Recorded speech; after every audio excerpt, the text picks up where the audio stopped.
Ketel Marte was actually in tears in the game. There was a spectator that was yelling something to him about his late mother. Ketel's mother passed away, and it was during an at bat. So after that, he was kind of visibly upset, and they ended up booting the fan. I think since then they've banned the fan from either that ballpark in Chicago or all ballparks across the league. I think it's all, and a bunch of the guys like Perdomo commented after the game that can't happen. We can't continue to do that BS in here. He used a bigger word that I can't use right now, and that the fan should be banned. AJ, thoughts? This is tough because, first of all, let me say this. I feel terrible for Ketel Marte and what happened to his mother. Okay, I just want to let that people know that. Here's my thing with this is one, why you shouldn't drink at games, because I don't know if this guy was drinking or not, but usually when people drink, they get out of hand and they say things they probably don't even know what they're saying.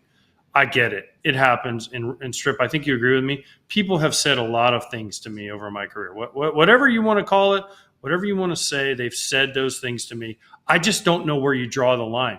You can't control every single fan that says something. And to me, this is not knocking or putting down what happened to Ketel Marte's mother at all.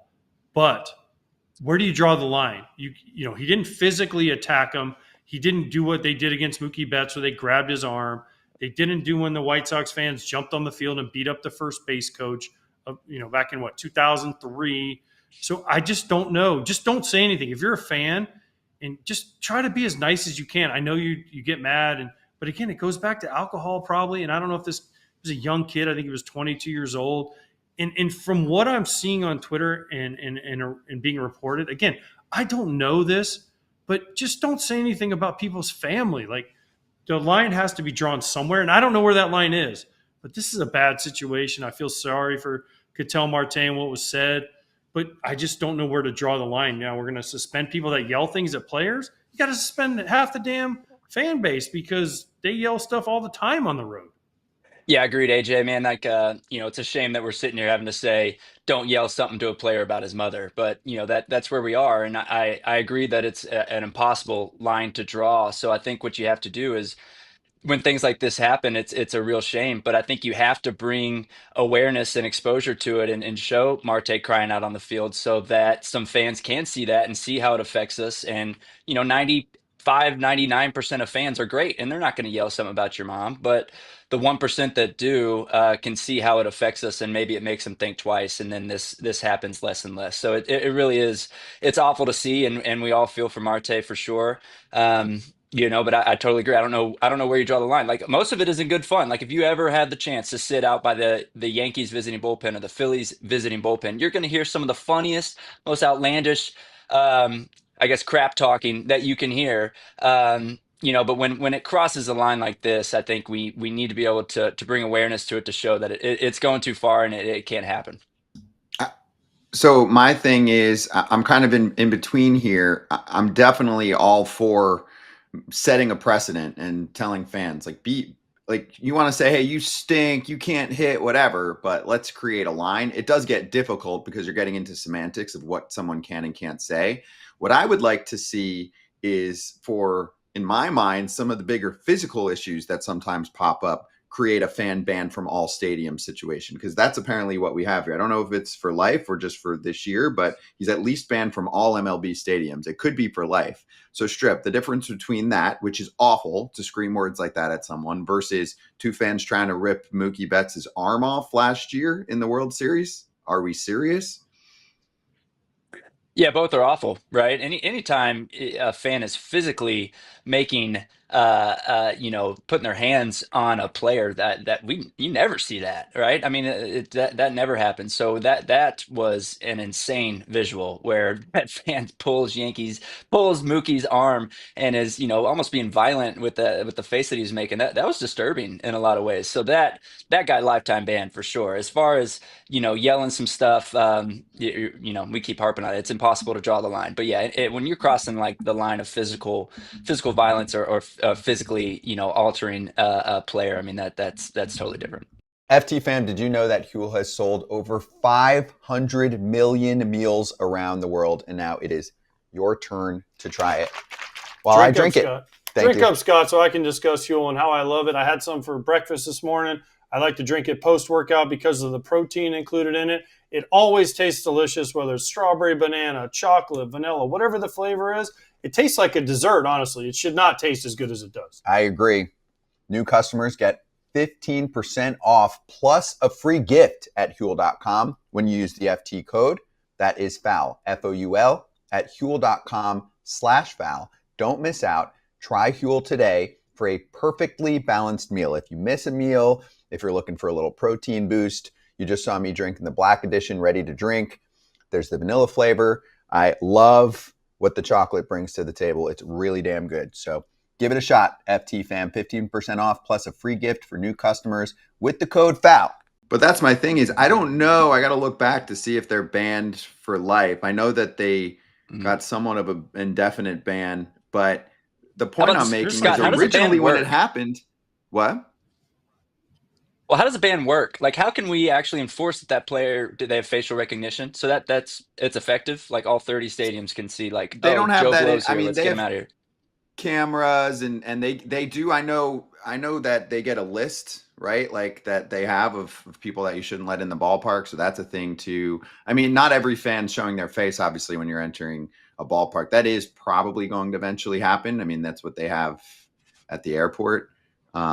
But yeah, I mean, it's not perfect. You can try and show up with the Bobby Valentine disguise and see what happens. But I think then you're trespassing and can get put in prison.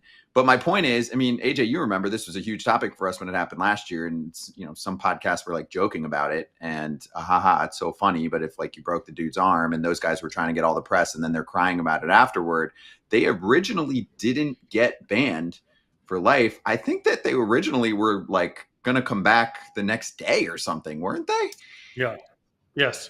The Yankee idiots that did what they did with Mookie were going to come back, and not only that, they were on like talk shows and podcasts saying like, "Oh, we do it again, man. We did it right, and it's our place, and we're defending our corner." Like, dude, kick rocks, bro. Like, no, you don't need to touch a player. You don't need to yell at player. Listen, I understand booing, and I mean, if I tried to get every fan that yelled something bad at me banned, heck, half the league would be banned because especially in places like Wrigley.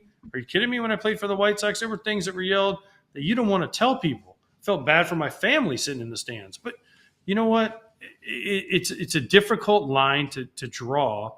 And I feel bad for Ketel Marte that it affected him this way. I do. I honestly do. And I don't know what the fan yelled. There's reports kind of coming out on what he said. And it sucks that this affected him the way it did. And I love Torey Lovello for standing up for his guys. Perdomo for standing up for Ketel Marte and having his back. That's what teammates and brotherhood and being in a major league clubhouse is all about, is defending your guys. I just wish there was a way where we could get people to understand, like, getting personal with a baseball player. Well, you feel cool for 5 seconds and then, oh, okay. And then everyone's like, oh, look at you. You're funny. Ha ha. But it shouldn't be like that. I don't know. It's a bad situation. And I wish it wasn't a White Sox fan. I wish it wasn't any fan. But come on, guys. Like, if I went to your job, this is what I always tell fans. If you're sitting at a desk job, right, wherever it is, and Ross, you know this, if you're running your financial projections and I came up to you and just started wearing you out, you suck, this about your mom or this about your wife or this about your kids, right? What would happen? You would turn around and probably say something, maybe get physical. But baseball players and athletes in general are just told to sit there and wear it. Well, why? I mean, I'm not advocating guys going in the stands. I'm not advocating fights at all. But why do we have that notion like, oh, yeah, because you're on the field and I paid for a ticket, I can say whatever I want? Like, let's not have that. And let's look at it like, if you were at your job, whatever your job may be, or whatever your life is, if I came to your job and yelled at you like that, would you get upset? 99% of the world would say yes. Guess what? Don't do it to an athlete. Yep. I've always thought that should be like an old school MTV show where you actually get athletes to go to people's workplace and do that. I think that would be fascinating. Yeah, you Wikipedia the guy that's sitting at a computer, and you're sitting there, and I'm like, Ross, you suck. Blah, blah, blah, blah. You're terrible. Boo! And then try to type on the keyboard and let me know how it works out, right? I mean, Listen, most athletes have an incredible sense of ignoring people and also just not letting things bother you. But every once in a while, a guy hits it right at home, and a person hits you too deep, and people say things back, and it affects them. And it's a sad state that it's come to this. Yeah, so that fan is banned from all stadiums. Yeah, can you imagine at an office? Hey, your TPS reports suck. They're not organized. Hey everybody, be sure to like and subscribe for more content. We're back here every weekday, all year long, so do not miss an episode. The videos are coming in all day. Here's another video you might enjoy. Baseball the way it should be covered.